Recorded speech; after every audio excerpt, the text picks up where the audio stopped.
जय हिंद दोस्तों, आप देख रहे हैं स्काई एविएटर। आज की इस वीडियो में आपका स्वागत है। आज की इस वीडियो में हम बात करेंगे एक ऐसी मिसाइल की जिसने पूरी दुनिया को अपनी ताकत का लोहा मनवा दिया है। हम बात कर रहे हैं भारत की ब्रह्मोस मिसाइल की, जिसने ऑपरेशन सिंदूर में अपनी ऐसी छाप छोड़ी जिसकी वजह से ये मिसाइल आज पूरी दुनिया में चर्चा का विषय बनी हुई है। इसलिए आज इस वीडियो में हम इसी से जुड़े 3 महत्वपूर्ण प्रश्नों के जवाब जानने की कोशिश करेंगे कि आखिर इतनी तेजी से ब्रह्मोस की डिमांड क्यों बढ़ रही है, कौन कौन से देश इसे खरीदना चाहते हैं और क्या भारत आने वाले समय में एक बड़ा डिफेंस एक्सपोर्ट हब बन सकता है। आइए विस्तार से इस पूरी कहानी को समझते हैं। दरअसल ऑपरेशन सिंदूर के बाद पाकिस्तान के साथ हुए संघर्ष में जब भारत ने पाकिस्तान पर अपनी ब्रह्मोस मिसाइलों से प्रहार करना शुरू किया तो पाकिस्तान के पास इसका कोई जवाब नहीं था। ना तो वो इस मिसाइल को ट्रैक कर पा रहा था और ना ही उसका कोई भी एयर डिफेंस सिस्टम इस मिसाइल को मार पाया। ब्रह्मोस ने अपने तय लक्ष्यों पर सटीकता से प्रहार किया और पाकिस्तान के कई एयर बेसिस को तबाह कर दिया, जिससे पूरी दुनिया को ब्रह्मोस मिसाइल की ताकत और सटीकता का परिचय हो गया। अब इस मिसाइल को खरीदने के लिए कई देशों ने अपनी रुचि दिखाई है। वे कौन कौन से देश हैं, इस बारे में भी आपको वीडियो में आगे बताएंगे, लेकिन पहले ब्रह्मोस मिसाइल के बारे में भी थोड़ा जान लेते हैं। दरअसल ब्रह्मोस मिसाइल भारत और रूस के बीच संयुक्त रूप से विकसित की गई एक सुपरसोनिक क्रूज मिसाइल है। इसका नाम 2 नदियों, भारत की ब्रह्मपुत्र और रूस की मोस्कवा के नाम पर रखा गया है। ब्रह्मोस की स्पीड लगभग 2.8 से 3 मैक तक है और इसकी रेंज 450 से 800 किलोमीटर तक है। नए वर्जन में इसकी स्पीड 1500 किलोमीटर तक भी बढ़ाने की बात हो रही है। ब्रह्मोस 4 डायमेंशनल स्ट्राइक कैपेबिलिटी की मिसाइल है, यानी इसे जमीन, समुद्र, वायु और सबमरीन से फायर किया जा सकता है। ये मिसाइल अपने दुश्मन को बिना समय दिए खत्म कर देती है। इसमें लो लेवल फ्लाइट, सटीक टारगेटिंग और भारी वॉरहेड ले जाने की भी क्षमता है।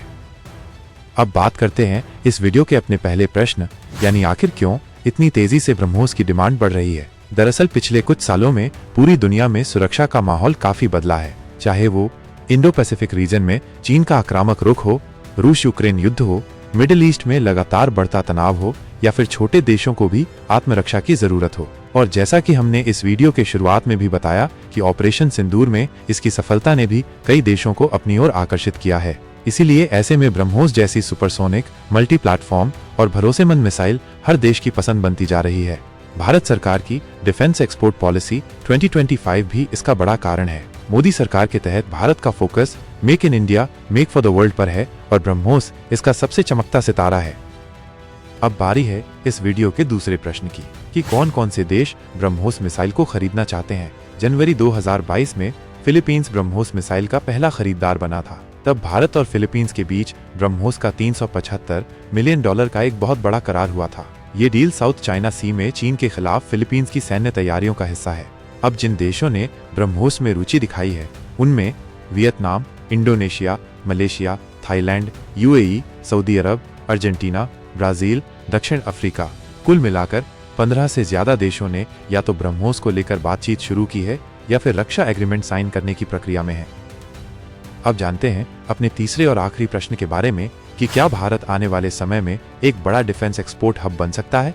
ब्रह्मोस मिसाइल सिर्फ हथियार नहीं बल्कि भारत की डिफेंस डिप्लोमेसी का सबसे प्रभावशाली औजार बन चुका है। आज भारत सिर्फ सुरक्षा उत्पादक नहीं बल्कि सुरक्षा भागीदार भी बन चुका है। 2024-25 में भारत ने अब तक का सबसे बड़ा $2.5 बिलियन का डिफेंस एक्सपोर्ट रिकॉर्ड किया है और इसमें ब्रह्मोस का बड़ा योगदान है। अब DRDO और ब्रह्मोस एरोस्पेस मिलकर ब्रह्मोस NG यानी न्यू जनरेशन और ब्रह्मोस 2 यानी हाइपरसोनिक वर्जन पर काम कर रहे हैं।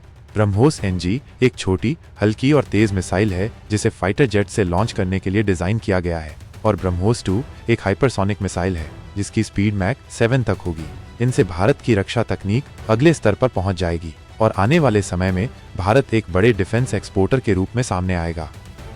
तो दोस्तों, अब तो आप समझ ही गए होंगे कि ब्रह्मोस की डिमांड क्यों आसमान छू रही है। यह सिर्फ भारत की तकनीक की जीत नहीं है बल्कि भारत के वैश्विक प्रभाव का भी प्रतीक है। अब आपका क्या मानना है, क्या भारत आने वाले सालों में दुनिया का टॉप डिफेंस एक्सपोर्टर बन सकता है? नीचे कमेंट करके जरूर बताएं और ऐसे ही वीडियो के लिए लाइक, शेयर और सब्सक्राइब करना न भूलें। वीडियो को अंत तक देखने के लिए धन्यवाद। मिलते हैं अगली वीडियो में, तब तक के लिए जय हिंद।